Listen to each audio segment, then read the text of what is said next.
নমস্কার। বাংলা সাহিত্যের অফুরন্ত রত্নভাণ্ডার থেকে বাছাই করা কিছু গল্প আপনাদের উপহার দেওয়ার চেষ্টা করলাম। বেঙ্গলস ক্রনিকলার্সের দ্বিতীয় নিবেদন, রবীন্দ্রনাথ ঠাকুরের লেখা ছোট গল্প বলায়। গল্পটি আমরা নিয়েছি গল্পগুচ্ছ থেকে। রবীন্দ্রনাথ ঠাকুর কলকাতার এক ধনাঢ্য ও সংস্কৃতিবান পরিবারে জন্মগ্রহণ করেন 7ই মে 1861 সালে। 8 বছর বয়সে তিনি কবিতা লেখা শুরু করেন। 1874 সালে তত্ত্ববোধিনী পত্রিকায় তার অভিলাষ কবিতাটি প্রকাশিত হয়। এটি ছিল তার প্রথম প্রকাশিত রচনা। তিনি ছিলেন অগ্রণী বাঙালি কবি, ঔপন্যাসিক, সঙ্গীত স্রষ্টা, নাট্যকার, চিত্রকার, ছোট গল্পকার, প্রাবন্ধিক, অভিনেতা, কণ্ঠশিল্পী ও দার্শনিক। তাকে বাংলা ভাষার সর্বশ্রেষ্ঠ সাহিত্যিক মনে করা হয়। কথায় আছে, সাহিত্যের এমন কোনো বিভাগ নেই যেখানে রবীন্দ্রনাথের হাতের ছোঁয়া পায়নি। শুরু হচ্ছে তার লেখা ছোট গল্প বলায়। মানুষের জীবনটা পৃথিবীর নানা জীবের ইতিহাসের নানা পরিচ্ছেদের উপসংহারে, এমন একটা কথা আছে। লোকালয়ে মানুষের মধ্যে নানা জীবজন্তুর প্রচ্ছন্ন পরিচয় পেয়ে থাকি। বস্তুত আমরা মানুষ বলি সেই পদার্থকে যেটা আমাদের ভেতরকার সব জীবজন্তুকে মিলিয়ে এক করে নিয়েছে। আমাদের বাঘ গরুকে এক খোঁয়াড়ে দিয়েছে পুড়ে, অহিনকুলকে এক খাঁচায় ধরে রেখেছে। যেমন রাগিনী বলি তাকেই যা আপনার ভেতরকার সমুদয় সারেগামাগুলোকে সঙ্গীত করে তোলে। তারপর থেকে তাদের আর গোলমাল করা সাধ্য থাকে না। কিন্তু সঙ্গীতের ভিতরে এক একটি সুর অন্য সকল সুরকে ছাড়িয়ে বিশেষ হয়ে ওঠে। কোনোটাতে মধ্যম, কোনোটাতে কোমল গান্ধার, কোনোটাতে পঞ্চম। আমার ভাইপো বলায়, তার প্রকৃতিতে কেমন করে গাছপালার মূল সুরগুলোই হয়েছে প্রবল। ছেলেবেলা থেকেই চুপচাপ চেয়ে চেয়ে দেখায় তার অভ্যেস, নড়ে চড়ে বেড়ানো নয়। পূব দিকের আকাশে কালো মেঘ স্তরে স্তরে স্তম্ভিত হয়ে দাঁড়ায়। ওর সমস্ত মনটাতে ভিজে হাওয়া যেন শ্রাবণের অরণ্যের গন্ধ নিয়ে ঘনিয়ে ওঠে। ঝমঝম করে বৃষ্টি পড়ে, ওর সমস্ত গা যেন শুনতে পায় সেই বৃষ্টির শব্দ।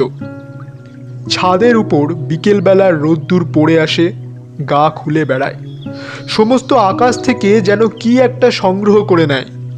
মাঘের শেষে আমের বোল ধরে, তার একটা নিবিড় আনন্দ জেগে ওঠে ওর রক্তের মধ্যে। একটা কিসের অব্যক্ত স্মৃতিতে ফাল্গুনে পুষ্পিত শালবনের মতোই ওর অন্তর প্রকৃতিটা চারদিকে বিস্তৃত হয়ে ওঠে, ভরে ওঠে। তাতে একটা ঘন রং লাগে। তখন ওর একলা বসে বসে আপন মনে কথা কইতে ইচ্ছা করে।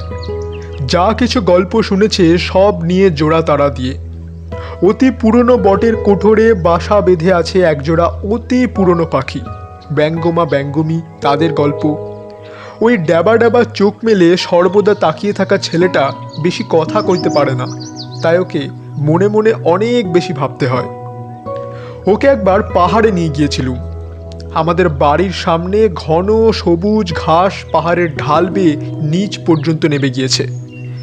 সেইটা দেখে ওর মন ভারী খুশি হয়ে ওঠে। ঘাসের আস্তরণটা যে একটা স্থির পদার্থ তা ওর মনেই হয় না।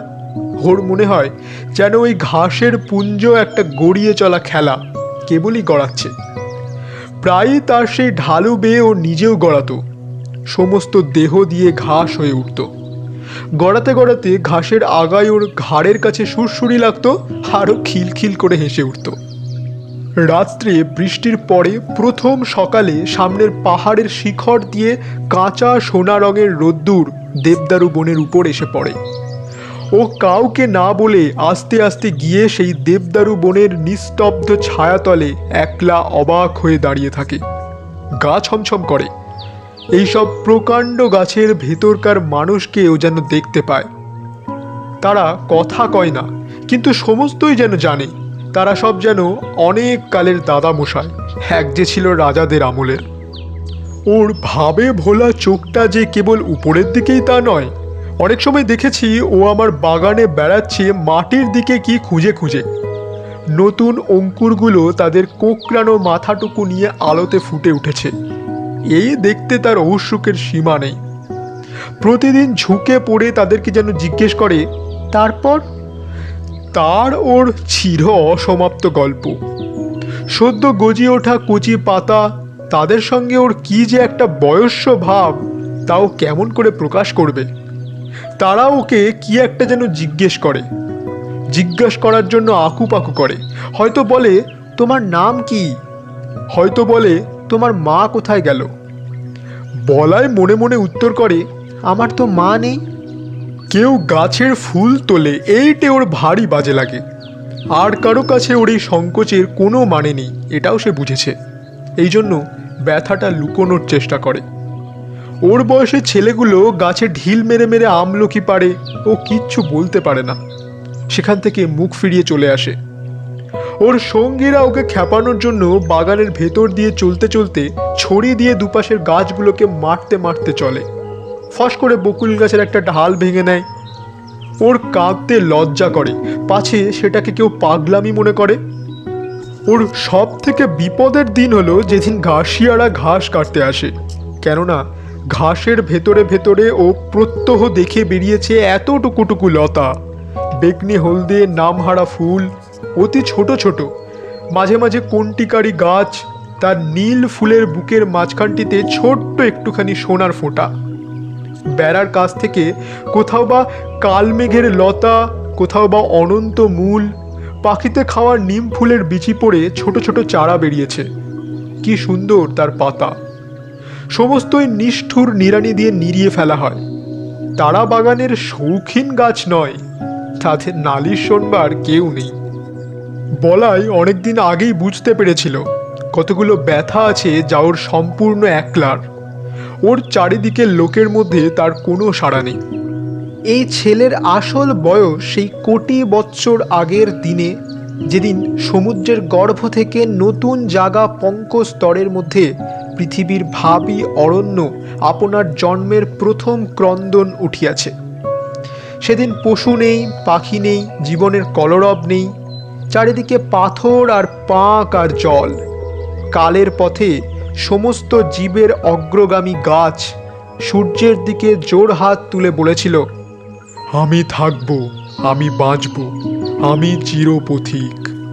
মৃত্যুর পর মৃত্যুর মধ্য দিয়ে অন্তহীন প্রাণের বিকাশ তীর্থে যাত্রা করব, রৌদ্রে বাদলে দিনে রাত্রে। গাছের সেই রব আজও উঠেছে বনে বনে, পর্বতে, প্রান্তরে। তাদেরই শাখায় পত্রে ধরণীর প্রাণ বলে উঠেছে, আমি থাকব, আমি থাকব। বিশ্ব প্রাণের মুখ ধাত্রী এই গাছ নিরবিচ্ছিন্ন কাল ধরে দুর্লোককে দহন করে পৃথিবীর অমৃত ভাণ্ডারের জন্যে প্রাণের তেজ, প্রাণের রস, প্রাণের লাবণ্য সঞ্চয় করে আর উৎকণ্ঠিত প্রাণের বাণীকে অহর্নিশি আকাশে উচ্ছ্বসিত করে তোলে। এই বিশ্বপ্রাণের বাণী কেমন একরকম করে আপনার রক্তের মধ্যে শুনতে পেয়েছিল ওই বলায়, তাই নিয়ে খুব হাসাহাসিও হয়েছিল। একদিন সকালে এক মনে কাগজ পড়ছি, বলাই এসে আমাকে ব্যস্ত করে ধরে নিয়ে গেল বাগানে। এক জায়গায় একটা চারা গাছ দেখিয়ে আমাকে জিজ্ঞেস করলে, কাকা এই গাছটা কি? দেখলুম একটা শিমুল গাছের চারা বাগানের খোয়া দেওয়া রাস্তার মাঝখানেই উঠেছে। হায় রে, বলাই ভুল করেছিল আমাকে ডেকে নিয়ে এসে। এতটুকু যখন এর অঙ্কুর বেরিয়েছিল, শিশুর প্রথম প্রলাপটুকুর মতো, তখনই এটা বলাইয়ের চোখে পড়েছে। আর তারপর থেকে বলাই প্রতিদিন নিজের হাতে একটু একটু করে জল দিয়েছে। সকালে বিকালে ক্রমাগতই ব্যগ্র হয়ে দেখেছে কতটুকু বাড়ল। শিমুল গাছ বাড়েও দ্রুত, কিন্তু বলয়ের আগ্রহের সাথে পাল্লা দিতে পারল না। যখন হাত ধুয়ে কুঁচু হয়েছে, তখন ওর পত্র সমৃদ্ধি দেখে ভাবলে এই একটা আশ্চর্য গাছ। শিশুর প্রথম বুদ্ধির বিকাশ দেখবা মাত্রই মা যেমন করে, বলাই ভাবলে আমাকেও চমৎকৃত করে দেবে। আমি বললুম, মালিকে বলতে হবে এটা উপড়ে ফেলে দেবে। বলাই চমকে উঠল, এ কি দারুণ কথা বললে! না কাকা, তোমার দুটি পায়ে পড়ি, উপড়ে ফেলো না। আমি বললুম, কি যে বলিস তার ঠিক নেই, একেবারে রাস্তার মাঝখানে উঠেছে যে, বড় হলে চারিদিকে তুলো ছড়িয়ে অস্থির করে দেবে। আমার সঙ্গে যখন পারলে না, এই মাতৃহীন শিশুটি গেল তার কাকির কাছে। কোলে বসে তার গলা জড়িয়ে ফুপিয়ে ফুপিয়ে কাঁদতে কাঁদতে বললে, কাকি, তুমি কাকাকে বারণ করে দাও গাছটা যেন না কাটেন। উপায়টা ঠিকই ঠাউরে ছিল। ওর কাকি আমাকে বললে গাছটা না কাটতে, রেখে দিতে। রেখে দিলুম। গোড়ায় বলায় যদি না দেখাতো তবে হয়তো ওটা আমার লক্ষ্যই হতো না, কিন্তু এখন রোজই চোখে পড়ে। বছর খানেকের মধ্যে গাছটা নির্লজ্জের মতো মস্ত বেড়ে উঠল। বলাইয়ের এমন হলো এই গাছটার পরেই তার সবচেয়ে বেশি স্নেহ। গাছটাকে প্রতিদিনই দেখাচ্ছে নিতান্ত নির্বোধের মতো। একটা জায়গায় এসে দাঁড়িয়ে কাউকে খাতির নেই, একেবারে খাড়া লম্বা হয়ে উঠেছে। যে দেখে সেই ভাবে এটা এখানে কি করতে। আরও 2-4 বারের মৃত্যুদণ্ডের প্রস্তাব করা গেল। বলাইকে লোভ দেখালাম, এর বদলে খুব ভালো গোলাপের চারা আনিয়ে দেব। বললেন, নিতান্ত এ শিমুল গাছই যদি তোমার পছন্দ তবে আর একটা চারা আনিয়ে বেড়ার ধারে পুঁতে দেব, সুন্দর দেখতে হবে। কিন্তু কাটবার কথা শুনলেই বলাই আটকে ওঠে। আমার বৌদির মৃত্যু হয়েছে যখন এই ছেলেটি তার কোলে। বোধ করি সেই শোকে দাদার খেয়াল হলো তিনি বিলেতে ইঞ্জিনিয়ারিং শিখতে গেলেন। ছেলেটি আমার নিঃসন্তান ঘরে কাকির কোলেই মানুষ। বছর 10 পরে দাদা ফিরে এসে বলাইকে বিলাতি কায়দায় শিক্ষা দেবেন বলে প্রথম নিয়ে গেলেন সিমলায়। তারপর বিলেত যাওয়ার কথা। কাঁদতে কাঁদতে কাকির কোল ছেড়ে বলাই চড়ে গেল। আমাদের ঘর হলো শূন্য। তারপরে 2 বছর যায়। ইতিমধ্যে বলাইয়ের কাকি গোপনে চোখের জল মোছেন, আর বলাইয়ের শূন্য শোবার ঘরে গিয়ে তার ছেঁড়া একপাটি জুতো, তার রবারের ফাটা গোলা আর জানোয়ারের ছবিওয়ালা বই নাড়েন চাড়েন। এতদিনে এইসব চিহ্নকে ছাড়িয়ে গিয়ে বলাই অনেক বড় হয়ে উঠেছে। এই কথা বসে বসে চিন্তা করেন। কোনো এক সময় দেখলুম লক্ষ্মী ছাড়া শিমুল গাছটার বড় বাড় বেড়েছে, এত দূর অসঙ্গত হয়ে উঠেছে যে আর প্রশ্রয় দেওয়া চলে না। এক সময় দিলুম তারে কেটে। এমন সময় সিমলা থেকে বলাই তার কাকিকে একটা চিঠি পাঠালো। কাকি, আমার সেই শিমুল গাছের একটা ফটোগ্রাফ পাঠিয়ে দিও। বিলেতে যাবার পূর্বে একবার আমাদের কাছে আসবার কথা ছিল, সে আর হলো না। তাই বলাই তার বন্ধুর ছবি নিয়ে যেতে চাইলে। তার কাকি আমাকে ডেকে বললেন একজন ফটোগ্রাফওয়ালাকে ডেকে আনতে। জিজ্ঞেস করলুম কেন? বলয়ের কাঁচা হাতে লেখা চিঠি আমাকে দেখতে দিলেন। আমি বললাম, কিন্তু সে গাছ তো কাটা হয়ে গিয়েছে। বলয়ের কাকি 2 দিন অন্ন গ্রহণ করলেন না, আর অনেক দিন পর্যন্ত আমার সঙ্গে একটিও কথা কননি। বলয়ের বাবা ওকে তার কোল থেকে নিয়ে গেল। সে যেন ওর নাড়ি ছিঁড়ে, আর ওর কাকা তার বলয়ের ভালোবাসার গাছটিকে চিরকালের মতো সরিয়ে দিল। তাতে ওর যেন সমস্ত সংসারকে বাজল, তার বুকের মধ্যে ক্ষত করে দিল। ওই গাছ যে ছিল বলয়ের প্রাণের প্রতিরূপ, তার প্রাণের দোসর। আপনারা শুনলেন রবীন্দ্রনাথ ঠাকুরের লেখা ছোট গল্প বলাই। আগামী সপ্তাহে আবার কোনো নতুন গল্প আপনাদের উপহার দেওয়ার চেষ্টা করব। নমস্কার।